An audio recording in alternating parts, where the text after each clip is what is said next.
किसकी बताएं, आज रामायण की ना। भगवत गीता देखा कहते क्या, भगवत गीता पढ़ रहे कहते सब स्कूलों में कर कल मठबंदी नहीं, कल सभी जगह पे जो है ना। हाँ कॉलेज में भी, कॉलेज में है ना, सब जगह लग रहा था भगवत गीता का ऐसा कुछ प्रोग्राम था कल। पढ़े थे तुम लोग? और पता तो यदा यदा ही धर्मस्य क्या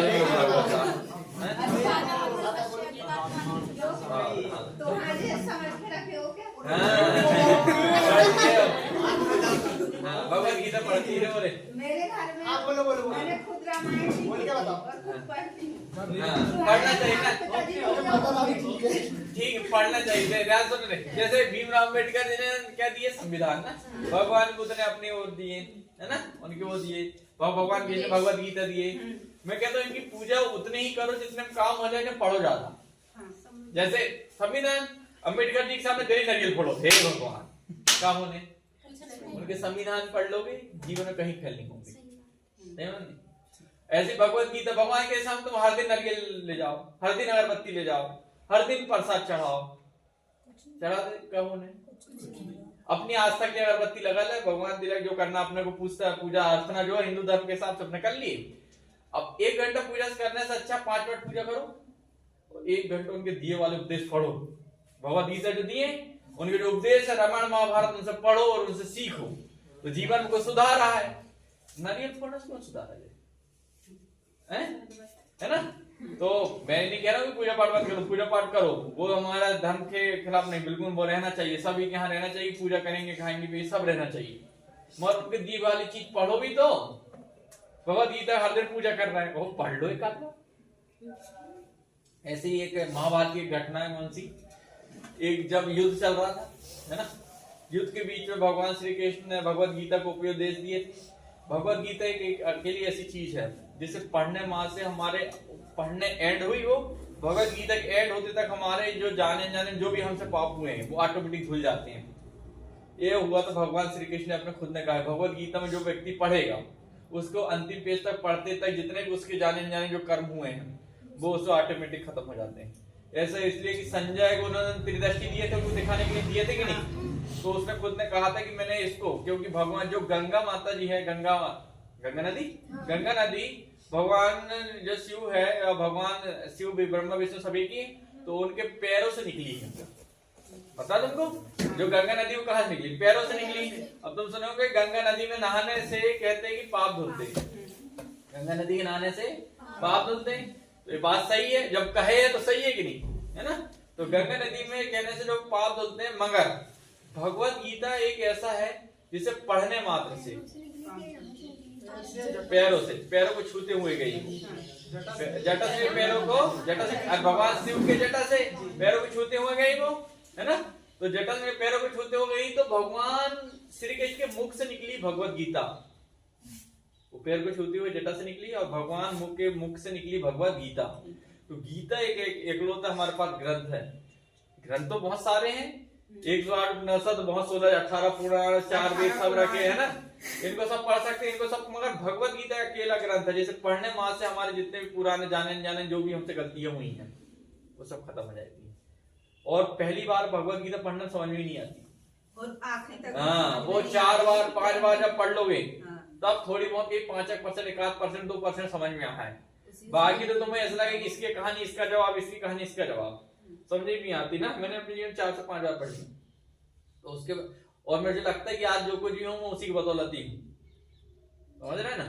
अरे किससे गलत काम नहीं होता आज के समय में, चलते चले यहाँ पर एक चीटी पैर के नीचे आ गई, वो खत्म हो गई यार, हमको पता भी नहीं वो खत्म हो गई ना, मगर वो हमारे खाते में तो जुड़ गया, तो उसके लिए तो कुछ रहेगा ना। तो भगवत गीता एक ऐसा हमारे पास साधन है जिससे मतलब चलते चलते सब तर जाए। ऐसे ही महाभारत का युद्ध चल रहा था, भगवान श्री कृष्ण को जब उनको भगवान श्री कृष्ण किसकी तरफ युद्ध लड़ेंगे इसकी चर्चा चल रही थी, तो उनके पास अर्जुन भी गया था, दुर्योधन भी गया था। दुर्योधन था कौरवों का, है ना, और इनका वो पांडवों की तरफ से कौन था?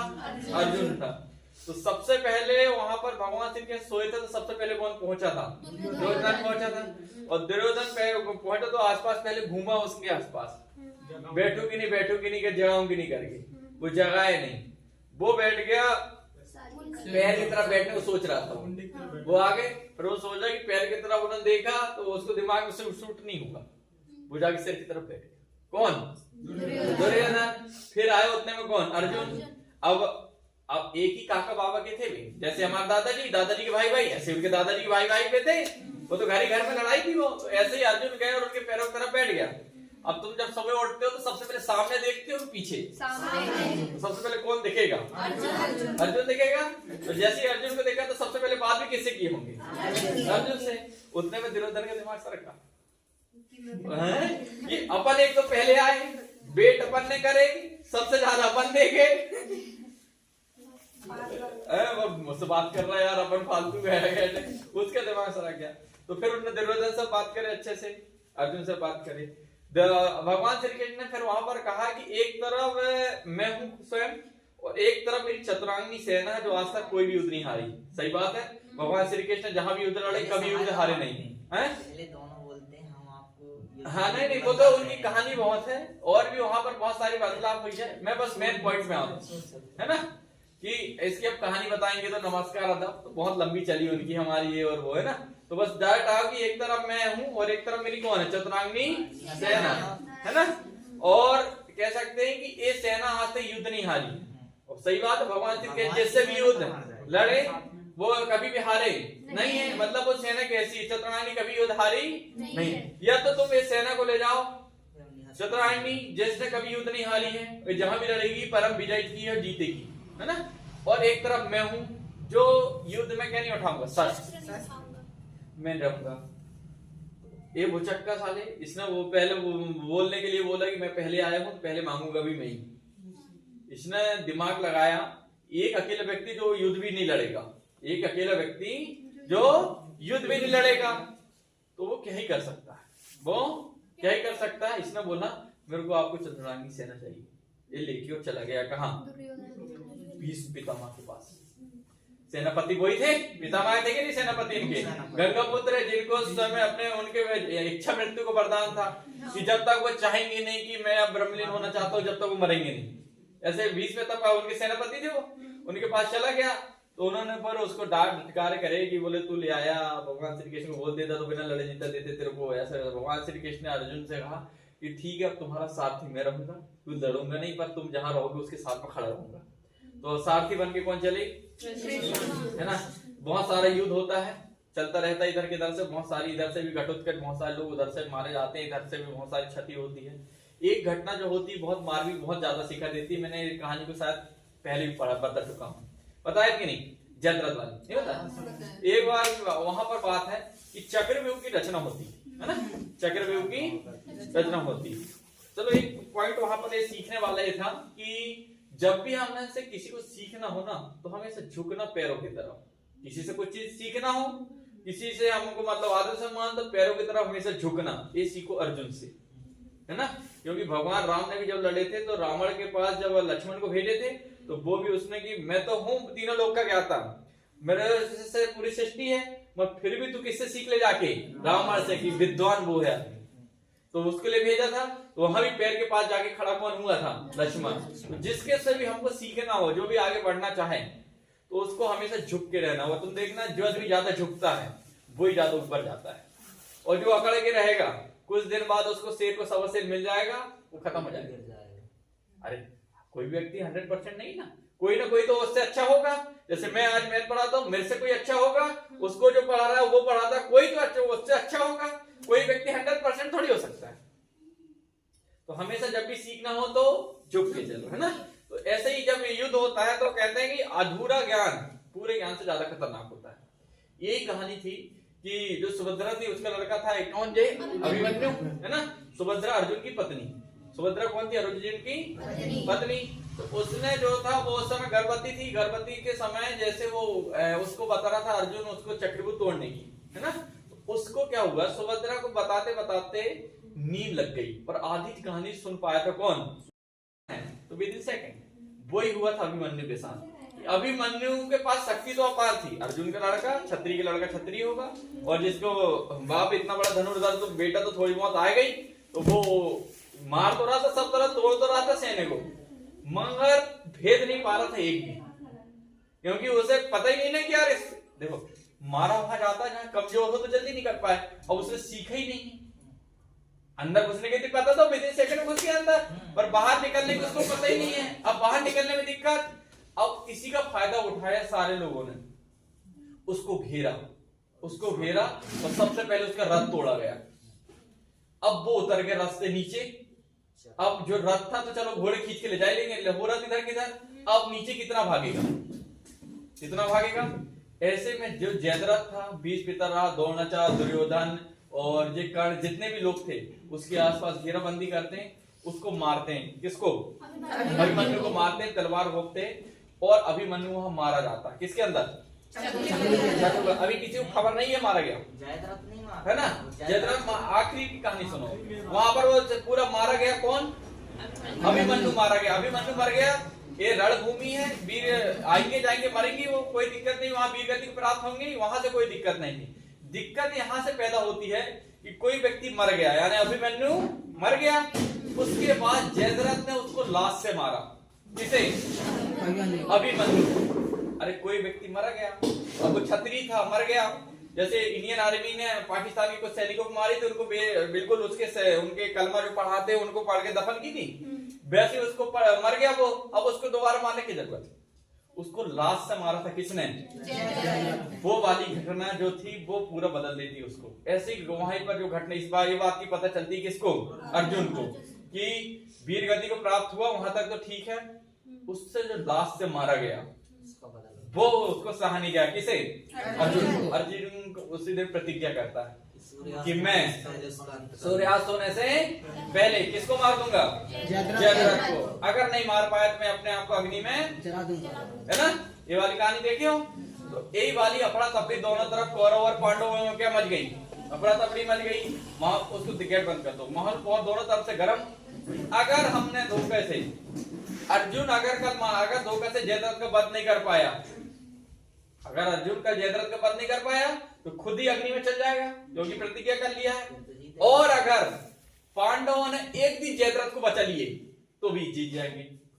दोनों कौरवों ने किसे बचा लिए? जयद्रथ को। कि जयद्रथ को कल जैसे तैसे बचा लिया जाए, सिर्फ एक दिन।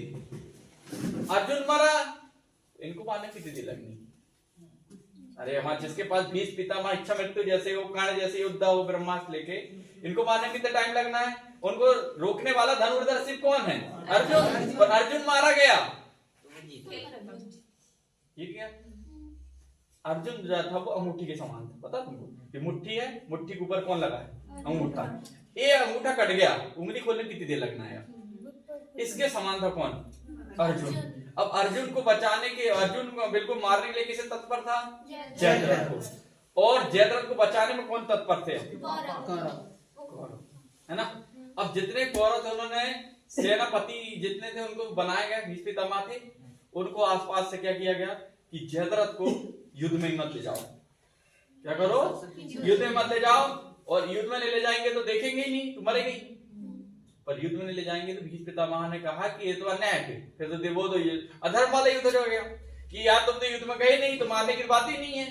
तो युद्ध में ले जाओ, एक काम करो, उसे सबसे पीछे खड़े कर दो, और पीछे खड़े करो, उसके आसपास कौन खड़े करो? कर्ण को, और द्रोणाचार्य, पितामह, दुर्योधन, साथ में शकुनी, जितने लोग थे वे सारे लोग किसके आसपास?